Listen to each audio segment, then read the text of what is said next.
খুশির খবর, Malda medical college হাসপাতালে চালু হলো আই ব্যাংক। বৃহস্পতিবার আই ব্যাংকের আনুষ্ঠানিক উদ্বোধন করলেন রাজ্যের স্বাস্থ্য দপ্তরের nodal officer doctor Anil Kumar ঘাটা।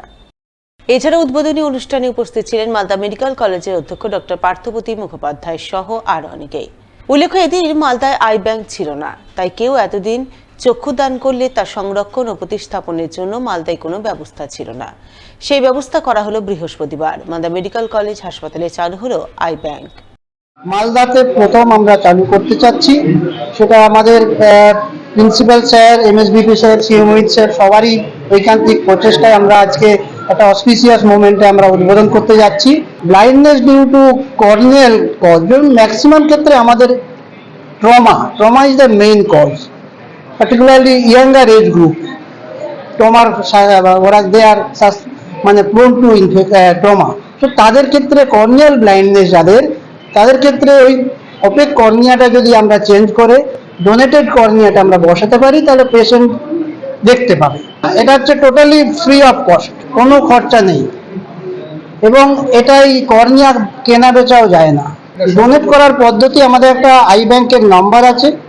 যদি কোনো পেশেন্ট, ধরুন পেরিফেরিতে কোনো পেশেন্ট মারা গেলেন, সেখানে ওই নম্বরে যদি আই ব্যাংকে ফোন করে, আমাদের এখান থেকে টিম যাবেন, এখান থেকে ওনারা গিয়ে ওই আই বলটা কালেক্ট করবেন। তো এখানে একটা ব্যাপার আছে, উইদিন 6 আওয়ার্স অফ ডেথ, ধরুন মারা যাওয়ার টাইম থেকে 6 ঘন্টার মধ্যে আই বলটা তুলতে হবে, কেন কি, যাতে আমরা ভালো কর্নিয়াটা পেতে পারি। আই ব্যাংকের প্রধান উদ্দেশ্য হচ্ছে যারা আই ডোনেট করবেন, ওই কর্নিয়া যারা ডোনেট করবেন, সেই ডোনেট এখানে স্টোর করা হওয়ার পর আমরা এখানে কর্নিয়াগুলোকে প্রতিস্থাপন করা করে, যাদের কর্নিয়ার ব্লাইন্ড অর্থাৎ চোখের যে স্বচ্ছ অংশ থাকে, সেই স্বচ্ছ অংশ কারো যদি অস্বচ্ছ হয়ে যায় কোনো চোট আঘাত ইনফেকশন বা কোনো কারণে, সেটিকে আমরা প্রতিস্থাপনের দ্বারা তার দৃষ্টি ফিরিয়ে দিতে পারবো, এবং সেখানে সবাইকে আমরা ওই দৃষ্টি ফিরিয়ে দিতে পারবো। এই প্রচেষ্টা নিয়ে আমাদের এখানে উদ্যোগ নেওয়া হয়েছে। তাই এখন থেকে কেউ জীবিতকালে বা মরণোত্তর চক্ষুদান করলে তা মালদা মেডিকেল কলেজ হাসপাতালের আই ব্যাংকে সংরক্ষণ করা হবে এবং পরবর্তীতে সেই কর্নিকা প্রতিস্থাপন করা হবে অন্যের চোখে, যাতে তারা পুনরায় তাদের দৃষ্টিশক্তি ফিরে পেতে পারেন। বৃহস্পতিবার মালদা মেডিকেল কলেজ হাসপাতালে আই ব্যাংকের উদ্বোধনের দিনে দুজনের চোখে কর্নিয়া প্রতিস্থাপনের মাধ্যমে তাদের দৃষ্টিশক্তি দান করা হবে বলে জানা গেছে। Murshidabad medical college, north Bengal medical college, Bankura medical college, Bardhaman medical college, আর আমাদের পঞ্চম এটা আমাদের মালদা মেডিকেল কলেজ থেকে শুরু হলো 4 জুলাই বিখ্যাত দিনে। এটা আমাদের শুরু করতে পেরে খুব আনন্দ লাগছে। পেশেন্ট রাখা আছে, আমাদের দেখবো টিস্যুগুলো কার জন্য কোনটা ফিট। সব টিস্যু সবাইকে দেওয়া যায় না, অন্তত একজন বা দুজনের চোখে আমাদের অপারেশন করার সম্ভাবনা রয়েছে। স্নাতক স্তরের প্রথম বর্ষের প্রথম সেমিস্টার পরীক্ষায় গণহারে ফেল করানো হয়েছে গৌড় কলেজের ছাত্রছাত্রীদের।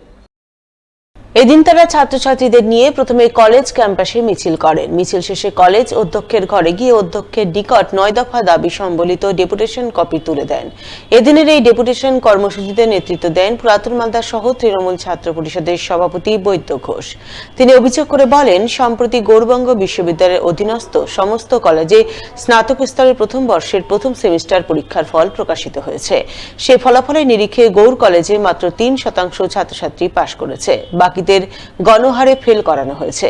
এই ফেলের প্রতিবাদে এবং ফল পুনঃমূল্যায়ন করে নতুনভাবে প্রকাশের দাবিতে আজ তারা কলেজ অধ্যক্ষকে ডেপুটেশন দিলেন। আজকে আমরা গৌড় কলেজ তৃণমূল ছাত্র পরিষদ ইউনিটের পক্ষ থেকে 9 দফা দাবি নিয়ে আমাদের কলেজের প্রিন্সিপালের কাছে একটা ডেপুটেশন জমা দিলাম।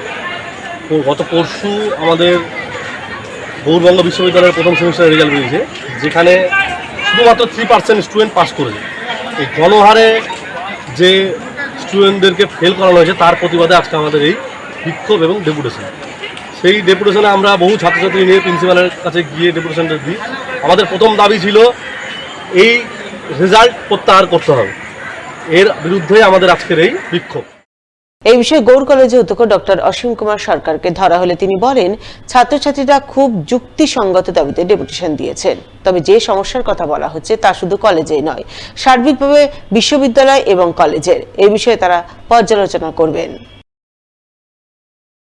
যে সমস্যার কথা স্টুডেন্টরা বললো, সেটা আমরা পর্যালোচনা করছি।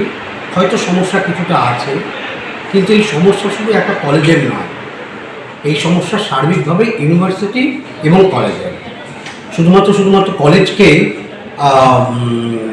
আইসোলেট করা ঠিক হবে না। এর সঙ্গে বিশ্ববিদ্যালয় তার দায়িত্ব রয়েছে, এবং অবশ্যই আমাদের কলেজের দায়িত্ব রয়েছে নিয়মিত পঠন পাঠন। যদিও আমার ধারণা, আমার বিশ্বাস যে আমাদের কলেজে নিয়মিত পঠন পাঠন হয় এবং তার জন্য আমাদের রেজাল্টও প্রতি বছর ভালো হয়। এবার এই বিপর্যয়ের মধ্যেও খুব খারাপ কিছু হয়।